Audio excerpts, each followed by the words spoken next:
Bom, então vamos lá, retomando aqui de onde eu tinha parado, né? Pedir para vocês darem uma olhadinha aqui na página 26, onde fala sobre lixo urbano, né? E aí tinha a pergunta, né, relacionada ao solo ácido. Tem dois tipos de solo ácido. Tem o solo ácido das áreas onde ocorre a chuva ácida, que geralmente é o quê? A área próxima à região industrial, tá? O solo de áreas próximas às cidades industriais. Agora, o solo ácido que a gente encontra no Cerrado brasileiro ou em áreas tropicais, né, em alguns países de clima tropical também, ele já é um solo que a acidez é própria, né, do óxido de ferro, óxido de alumínio, contido naturalmente naquele local. Tá? Então, não tem a ver, não tem relação com a chuva ácida. Tá bom? Beleza? Então, tem esses dois tipos aí. Retomando aqui, eu vou pedir para vocês olharem, onde fala de lixo urbano, né? Eu vou pedir para vocês darem uma olhadinha aí. Eu estava comentando com vocês do problema que o lixão, né, quando ele é a céu aberto, em primeiro lugar, o primeiro problema que ocorre nele, né, é a formação do gás metano. Então, você tem o gás metano ali.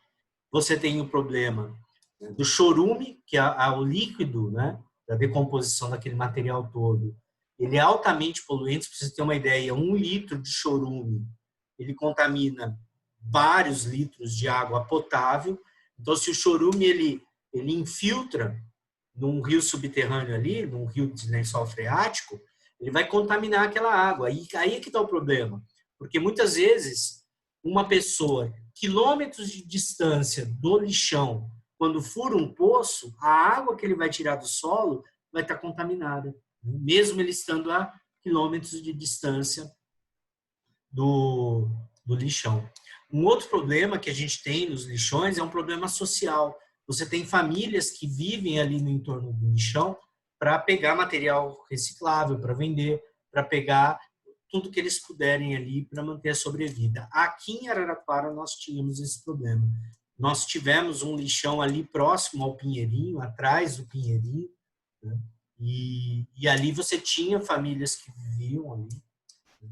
E foi, eu conheci ali, através de um projeto da faculdade, a gente foi conversar com as pessoas que viviam ali.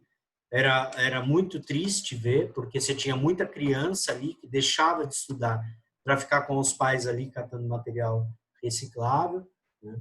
E pegando doenças, né?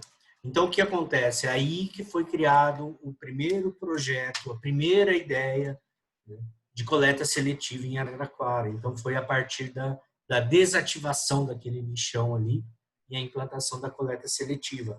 E aí você tem aqui na apostila os 4 tipos de soluções possíveis para a questão do lixo, né?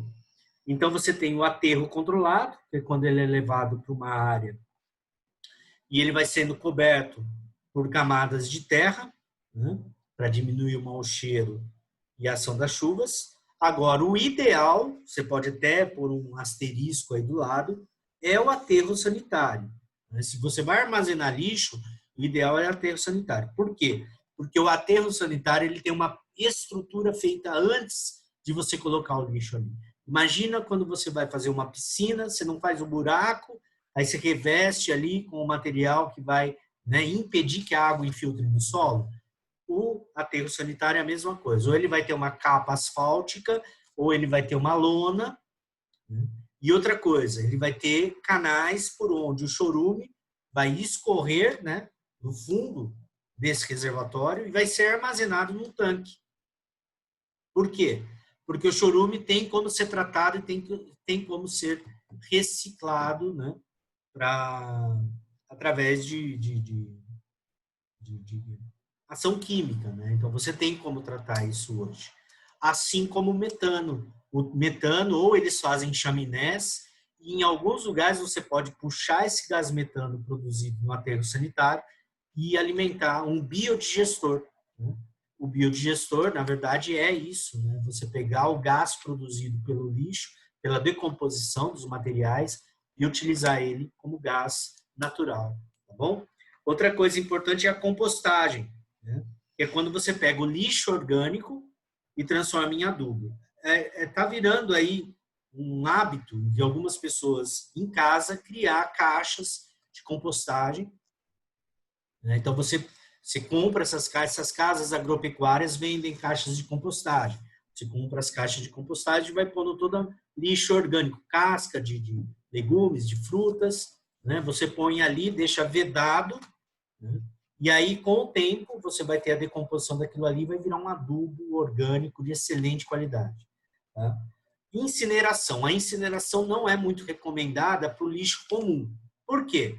Primeiro, você vai queimar o lixo ali, vai emitir algum gás poluente. Segundo, a área de incineração também vai ter um aumento de temperatura atmosférica. Agora, no caso do lixo hospitalar, tem que ser incinerado. Não tem jeito. É a melhor forma de você dar um destino, né, ao resíduo hospitalar. E o mais coerente é a reciclagem. Então, você imagina, você fazer com o lixo orgânico a compostagem, com o lixo reciclável, né, o reaproveitamento dele. Outra coisa importante, tá? Algumas cidades pagam para outras empresas coletarem o lixo e incinerar.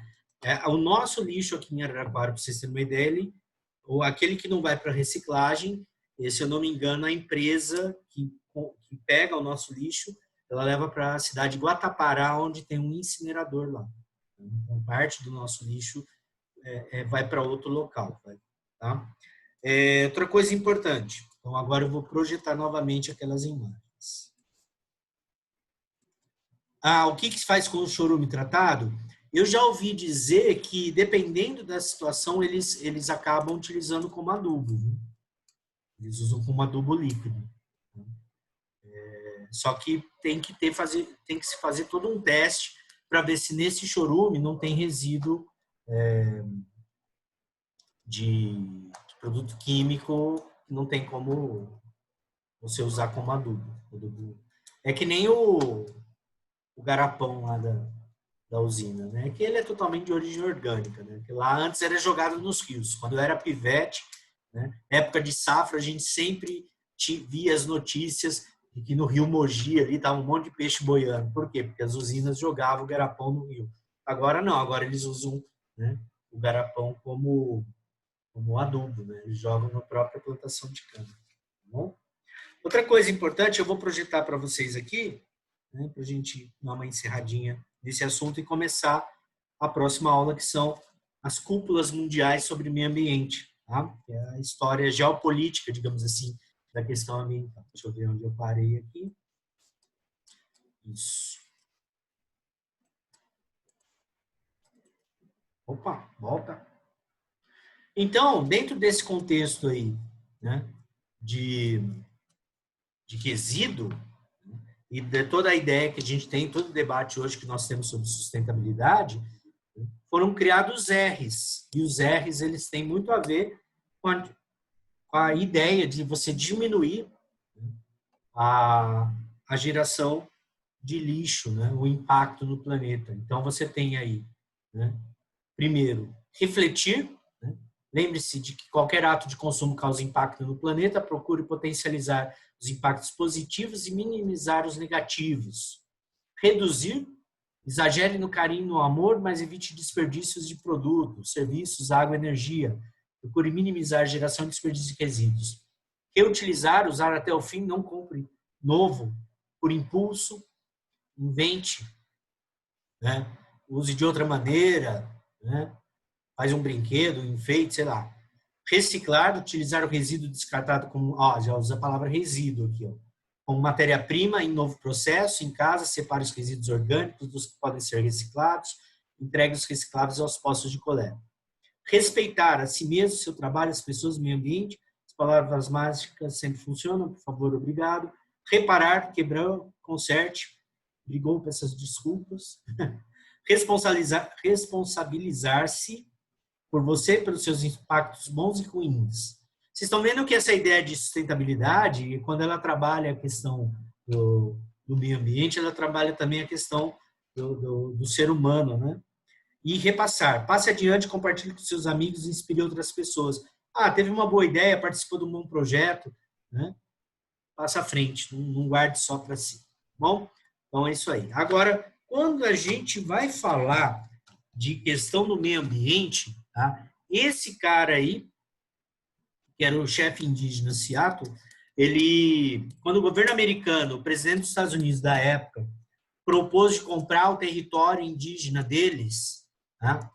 Na verdade, o governo americano propôs comprar, mas com aquela condição, ou você aceita ou você aceita, né? E ele falou, mas como assim comprar? A terra não pertence ao homem, somos nós que pertencemos à terra. E aí ele escreveu uma carta para o presidente dos Estados Unidos, onde ele falava, não tem jeito, eu sei que se a gente não aceitar, vocês vão mandar o exército aqui.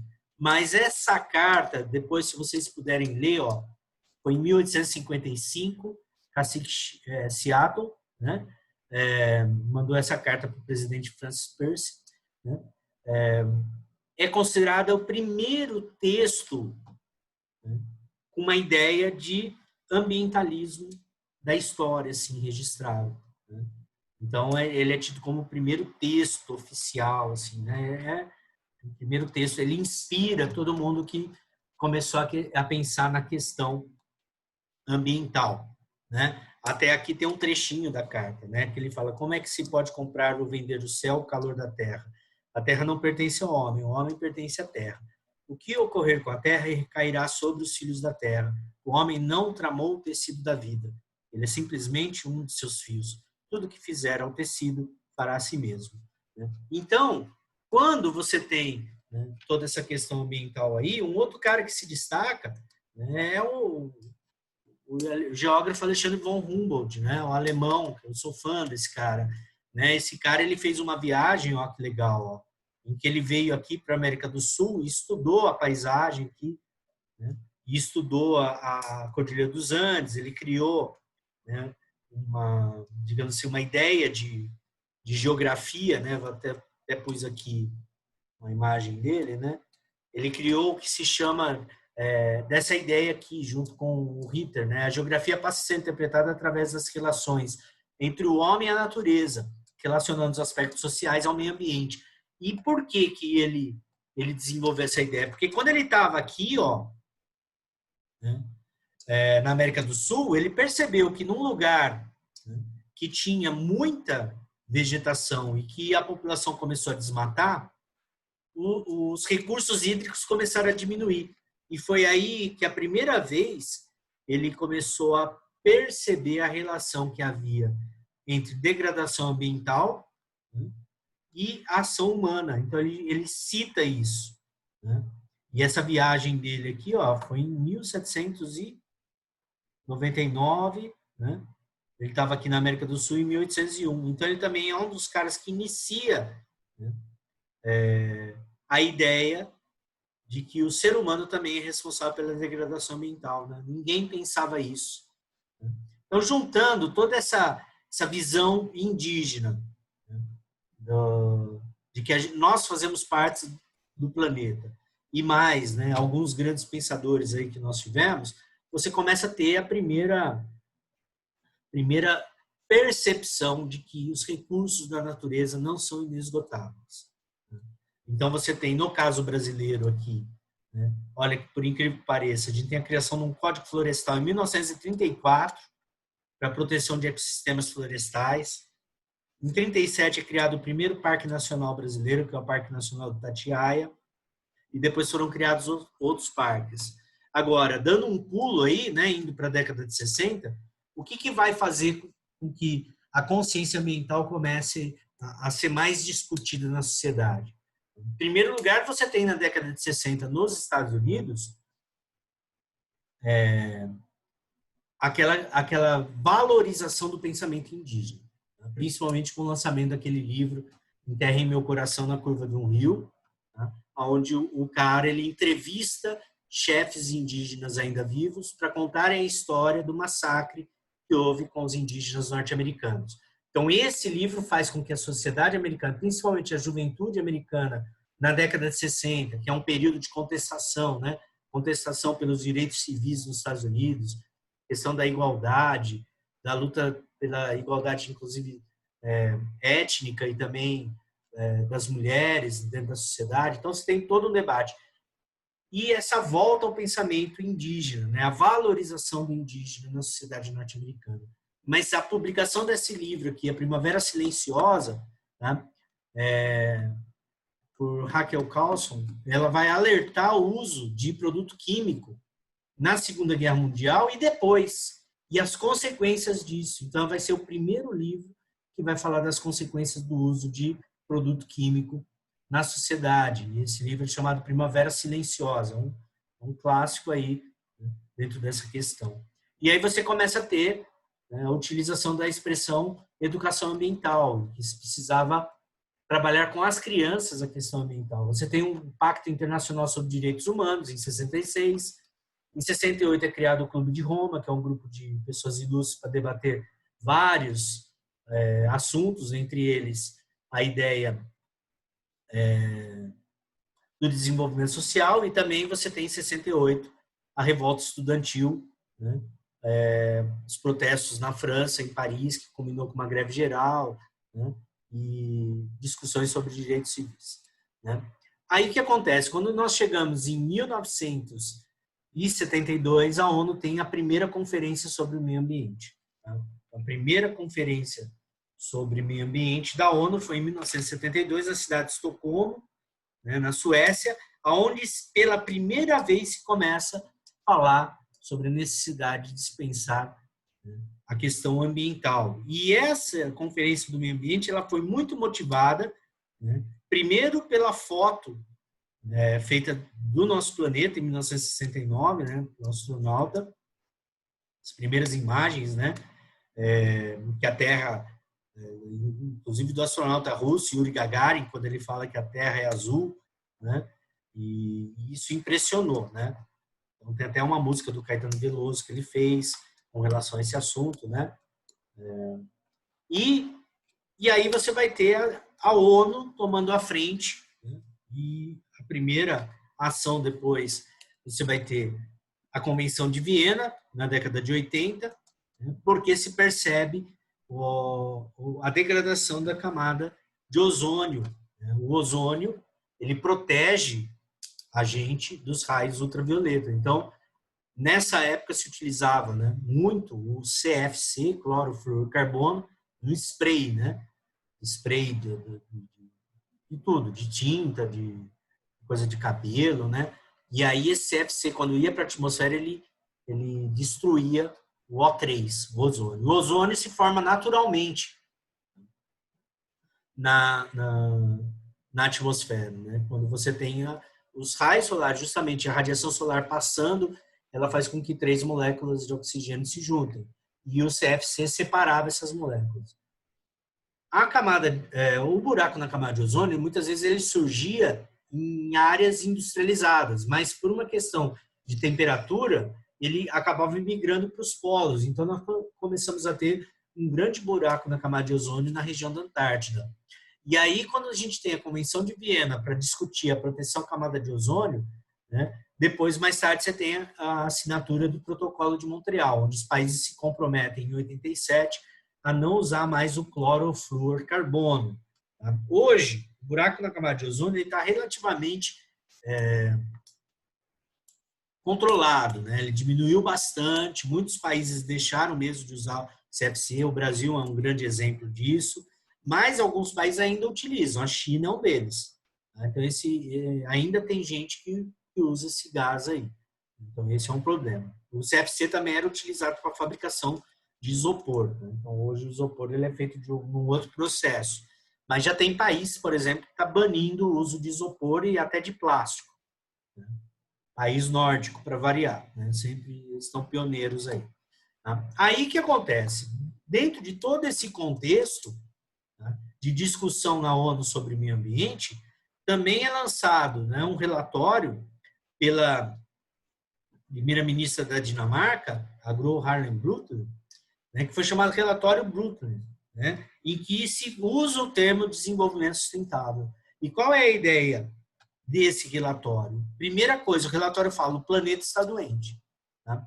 Essa senhora, né, médica, ela fez um trabalho fantástico, porque o que ela fez? Né? Para ela poder fazer esse relatório sobre a saúde do planeta, ela usou o mesmo método que um médico faz para ver a saúde de um paciente.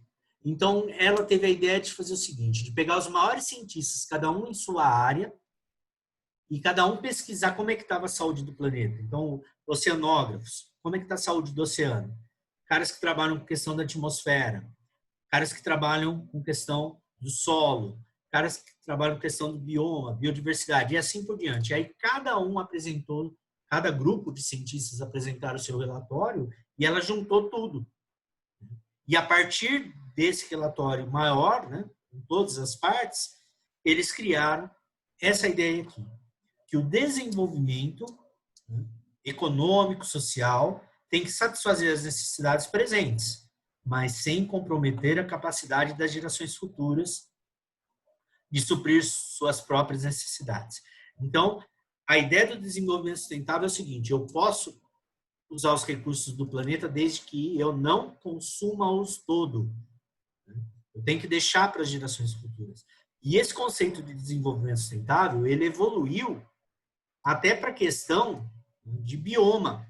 Então, por exemplo, eu não tenho o direito de acabar com um bioma que é, antes de mais nada, um patrimônio genético, de diversidade genética, de diversidade de vida. Eu não tenho o direito de acabar com um bioma e não deixá-lo para as gerações futuras. Porque, como se fala, né? Bioma, ecossistema, paisagem, também é patrimônio. E aí, dentro desse contexto da década de 80, de debate lá fora, aqui no Brasil também começa um debate. E esse debate se inicia com a história da Mata Atlântica. Principalmente no estado de São Paulo, na época, havia um plano de construção de 8 usinas nucleares no litoral brasileiro. E aí, a galera que vivia ali na área litorânea, eu me lembro bem desse movimento, eu era garoto, eu lembro que ele reuniu tudo, né? Reuniu professores, reuniu cientistas, reuniu surfistas, reuniu moradores, né? Caiçaras, comunidades, quilombolas, todo mundo, e começou a fazer um debate, e esse debate fez surgir, né, o SOS Mata Atlântica, que é a ONG mais eficiente no Brasil com relação à preservação ambiental. Essa ONG ela gerou um debate na sociedade brasileira incrível na década de 80. Então, tudo que a gente tem de avanço na questão ambiental começou, não só com eles, né, mas principalmente por eles, a partir de 1986. Tá? E aí, como o Brasil, né, ele teve eficiência em alguns projetos, né, ele teve eficiência no projeto da criação da reserva da Jureia, lá em Peruíbe, justamente por conta do SOS Mata Atlântica. O Brasil teve eficiência com a criação do projeto Tamar, de proteção nas áreas de desova da tartaruga marinha. Foi considerado o melhor projeto de recuperação de tartaruga marinha do mundo. Depois nós tivemos também uma eficiência muito grande com a proibição da caça da baleia no litoral brasileiro. E aí o Brasil passou a ser um ponto de turismo. Né? As pessoas vinham do mundo inteiro, ainda vêm, para ver o período em que as baleias vêm ter seus filhotes aqui, que as águas são mais quentes, né? Elas saem das áreas mais frias e vêm ter os seus filhotes aqui no litoral brasileiro. Então foi aí que nós começamos a ter esse tipo de turismo. Né? Então o Brasil virou uma referência. O Brasil passou a ser uma referência de debate, apesar de toda a situação aí de desmatamento que a gente sabe que ocorre, né? Mas, por exemplo, você tem a criação do curso de ecologia, né? Se eu não me engano, o primeiro curso de ecologia, curso superior de ecologia no estado de São Paulo foi na Unesp em Rio Claro, né? E aí você tem o Brasil sediando a Rio 92, né? Que foi considerada a maior conferência sobre meio ambiente que a ONU realizou. Por que a maior? Porque ela reuniu tanto políticos quanto cientistas. E junto com a Rio 92, você teve também vários outros encontros. Então, você teve encontros de povos indígenas, você teve encontro de comunidades, né? Todos debatendo uma questão única, que era como nós poderíamos ter uma relação, né, mais sustentável com o planeta, tá bom? Então, a Rio 92 teve uma importância muito grande. Dela saiu a Agenda 21, né? Que é uma... aqui a apostila de vocês fala, né? Então, onde está aqui, ó, Cúpula da Terra, né? Então, a Agenda 21. A Carta da Terra é uma declaração de princípios pelo qual os países signatários se comprometem a orientar ações econômicas visando preservar o ambiente. E a Agenda 21 estabelecia metas e objetivos a serem cumpridos no decorrer do século 21. Os principais foram, olha só como é abrangente, tá? A Agenda 21. Combate à miséria, mudança de hábitos de consumo, desenvolvimento da saúde e qualidade de vida. Preservação dos recursos hídricos e controle de efluentes industriais e domésticos. Desenvolvimento da educação ambiental por meio da orientação em campanhas de conscientização popular. Desenvolvimento de programas eficientes e duradouros para a recuperação ambiental.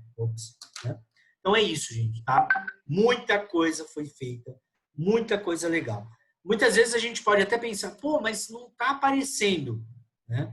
Não está aparecendo porque quem não se preocupa com o meio ambiente investe muito mais em propaganda do que quem se preocupa. Porque quem se preocupa parte para a ação, né? E não só para propaganda.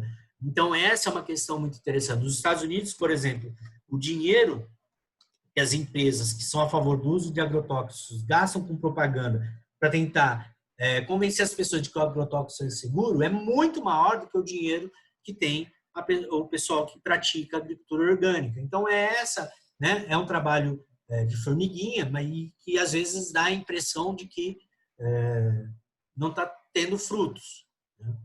Mas tem muita coisa boa rolando. Outra coisa, a apostila de vocês vai falar também da Rio 92, né? E a Rio 92, né? Eu acabei de falar, né? Tá aqui a foto do evento e tal. Né? Depois a Agenda 21, os temas centrais, né? Lembre essa ideia de desenvolvimento sustentável está associado também à redução de desigualdades sociais, entendeu? É levar qualidade de vida para todo mundo. E aí a gente entra na seguinte questão, a apostila de vocês ela vai falar, através do protocolo de Kyoto, não, um pouquinho antes, vai falar sobre aquecimento global. E o que acontece? Lá na Antártida, gente, quando os cientistas eles pegam amostras de gelo, vocês terem uma ideia, cada centímetro de gelo desse aqui, ó, corresponde a milhares de anos de precipitação de neve sobre o território antártico. Então, quanto mais fundo for a camada de gelo, mais informações sobre a atmosfera no passado essa porção de gelo vai ter. Então, é assim que eles conseguem saber como era a atmosfera milhares de anos atrás, analisando o gelo antigo que a gente tem nas camadas mais fundas da Antártida e que armazenaram essas informações. Então, o que acontece? Percebe-se que, quando você chega nas camadas de gelo correspondentes ao período pós, principalmente, segunda Revolução Industrial, que é quando a gente começa a consumir combustíveis fósseis e a emitir mais gases poluentes na atmosfera, há um aumento do CO2 encontrado nas camadas de gelo e, consequentemente, um aumento de CO2 na atmosfera. O CO2, o aquecimento global, né, o efeito estufa é uma coisa normal do nosso planeta. A atmosfera ela retém calor e é isso que permite a vida. Mas o problema agora é que a quantidade de carbono está tão grande que ela está diminuindo a capacidade do planeta de fazer com que essa energia, esse calor acumulado se disperse. Então, você está tendo um acúmulo de energia que leva a um acúmulo de temperatura do planeta. Ainda há um debate se esse aquecimento global é de causas naturais ou é de causa humana, mas o que a gente sabe é que, mesmo que estivesse ou que esteja ocorrendo um aquecimento global por razões naturais, como, por exemplo, um aumento de erupções vulcânicas, que vai fazer isso, vai provocar isso, né? O que nós estamos emitindo de carbono para a atmosfera através de queimadas, queima de petróleo, agrega mais carbono à atmosfera. Mais carbono do que o planeta tem capacidade de absorver naturalmente. E esse carbono, ele não está só ficando na atmosfera, ele está indo para o oceano. E ele está provocando o que é chamado, né, de acidificação do oceano. né? Então, esse é um outro problema também, porque a acidificação do oceano ela vai provocar problemas que são perceptíveis através do branqueamento dos corais, por exemplo. Então, quando começou a se perceber o branqueamento dos corais ali na barreira de corais da Austrália, o pessoal começou a falar, ué, por que isso está acontecendo? Foram ver, o oceano está ficando mais ácido. E aí você tem um impacto sobre toda a vida marinha. Lembre-se, a vida veio do mar. O nosso oxigênio, boa parte do oxigênio que a gente respira, ele é proveniente do mar, das algas marinhas, fazem fotossíntese e soltam esse oxigênio para a atmosfera. Então, você, afetando os oceanos, se afeta a vida no planeta diretamente. Então, esse é um outro ponto relacionado ao aquecimento global. Tá? Aí, a possibilidade de vocês vão falar também do protocolo de Quioto, que foi um protocolo assinado em 97 por 180 países. E esse protocolo, qual foi o interessante dele? Porque ele divide o mundo em países industrializados, chamado anexo 1, e países em desenvolvimento, não anexo 1. E prevê que os primeiros, ou seja, os mais industrializados e mais ricos, eles têm que cortar 5,2% de sua emissão de gases do efeito estufa em relação aos níveis de 1990. Tá? Então, entre 2008 e 2012, eles tinham que reduzir a emissão de gases em 5% dos mesmos níveis da década de 90. Só que aí o que acontece? Para participar do protocolo, ou ratificar, o que é ratificar? Assinar, se comprometer. Né? Vários países participaram. Agora, na época, o maior poluente do mundo era os Estados Unidos. E ele não, ele desistiu do protocolo em 2001. Então, ele até participou, assinou aqui, mas depois ele abandonou o protocolo. Tá? Mais tarde, a China também abandonou o protocolo. Tá? Então, o protocolo de Quioto, ele teve um efeito, a princípio, legal, né? Primeiro porque gerou um debate, mas a maioria dos países desenvolvidos não cumprem o protocolo. Alguns países sim, alguns países europeus cumprem o protocolo. E o que eles fizeram para diminuir essa emissão de gases poluentes? Eles investiram em energia limpa, como a Alemanha, tá? Como a Dinamarca, Noruega, Finlândia, né? Eles conscientizaram a população e assim por diante. Depois nós tivemos a Rio+10, na África do Sul, né? 10 anos depois da Rio 92. E a Rio+10, ela incluiu, né, metas, não só ambientais, mas também de erradicação da pobreza. Por quê? Percebeu-se que a degradação ambiental estava maior nos países subdesenvolvidos, onde justamente pessoas mais pobres em áreas de floresta, por exemplo, são levadas a derrubar as florestas, a degradar o ambiente para obter algum tipo de benefício, seja ele financeiro ou até na forma de trabalho nessas regiões. Então, você combatendo a pobreza, você diminui a degradação ambiental. Né? Essa conclusão foi tirada na Rio+10. Né? Que mais? Eliminação de produtos químicos perigosos, preservação da pesca e biodiversidade, energias responsáveis. Essa Rio+10 não teve resultados positivos, né? Porque teve o ataque ao World Trade Center, né, nos Estados Unidos. E aí o que aconteceu? Logo depois do atentado, com a política de guerra ao terror implantada pelos Estados Unidos, ele abandonou todos os acordos ambientais que ele havia assinado. E aí, quando ele não fez isso, vários outros países começaram a também não fazer. Né? Depois nós tivemos a Rio+20, que também foi um encontro, né, para discutir aí. Foi no Rio de Janeiro, né? E muita gente fala que a Rio+20 não virou nada, foi só político falando. Essa charge representa a foto, né, dos políticos todos aqui do mundo, né? Mas não surtiu efeito. Né? Então, todo mundo fala que a Rio+20 foi uma conferência que não conseguiu agir, não conseguiu reverter em ações dos países para o meio ambiente. Tá? E aí, agora, teve uma coisa importante, né, no encontro anterior e nesse, que foi essa ideia de metas do milênio, e as metas do milênio só estão funcionando porque algumas empresas e alguns governos estão lutando por essas metas. Então, quais são as metas do milênio? Acabar com a fome e a miséria, educação básica de qualidade para todos, igualdade entre sexos e valorização da mulher, reduzir a mortalidade infantil, melhorar a saúde das gestantes, combater a AIDS, malária e outras doenças, qualidade de vida e respeito ao meio ambiente, todo mundo trabalhando pelo desenvolvimento. Dessas metas surgiram os objetivos do desenvolvimento sustentável, que são 17, tá? Erradicação de pobreza, fomento da agricultura sustentável, saúde e bem-estar, educação de qualidade, igualdade de gênero, água potável e saneamento, energia limpa e acessível, trabalho decente, crescimento econômico, indústria, inovação e infraestrutura, redução da desigualdade, cidades e comunidades sustentáveis, consumo e produção responsável, ação global, ação contra a mudança global do clima, vida na água, vida terrestre, para a justiça, instituições eficazes, parcerias e meios de implementação. Beleza? Então, esses aqui são os 17 objetivos do desenvolvimento sustentável. Legal.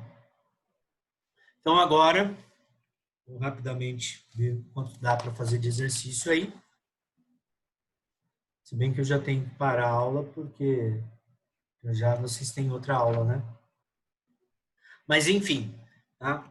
Fizemos aí um resuminho das questões do meio ambiente, das conferências, né? O auge mesmo foi a de 92, aqui a Rio 92, e agora a gente, né, vê aí uma tentativa de recuperação. O mundo passa agora por um momento em que você tem governos em várias partes aí do planeta que não são comprometidos com o meio ambiente, né? Então, todo mundo fala que, será que tudo que foi feito anteriormente não surtiu efeito? Surtiu porque a sociedade está mais organizada. Hoje a gente percebe que essa mudança, que antes achava que deveria ser via governo, hoje ela está ocorrendo em via local, em via pessoal, né? Então, você tem aí até uma frase do desenvolvimento sustentável, da nova ordem, digamos assim, das coisas que fala, né? Agir localmente e refletir globalmente. Então, hoje você tem muito mais trabalhos locais acontecendo, como pessoas que moram em área litorânea que se unem para manter um bioma ou se unem para limpar a praia e assim por diante, tá? Então, essa é uma tendência legal de repente, você citar aí numa redação ou numa questão dissertativa sobre sustentabilidade e meio ambiente. Tá bom? Nossa aula está acabando, eu vou passar aqui o gabarito dos exercícios. Depois, quem tiver dúvida sobre algum exercício, na próxima aula já fala para mim no começo da aula, tá bom? Faça os exercícios aí.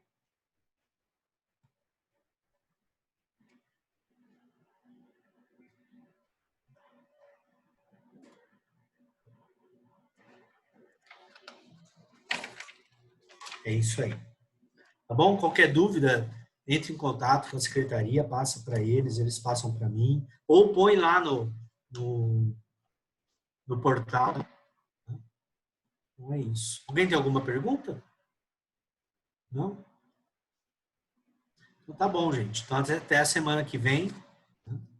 E continue aí com foco nos estudos, tá bom? Até obrigado pela presença de vocês, tá bom?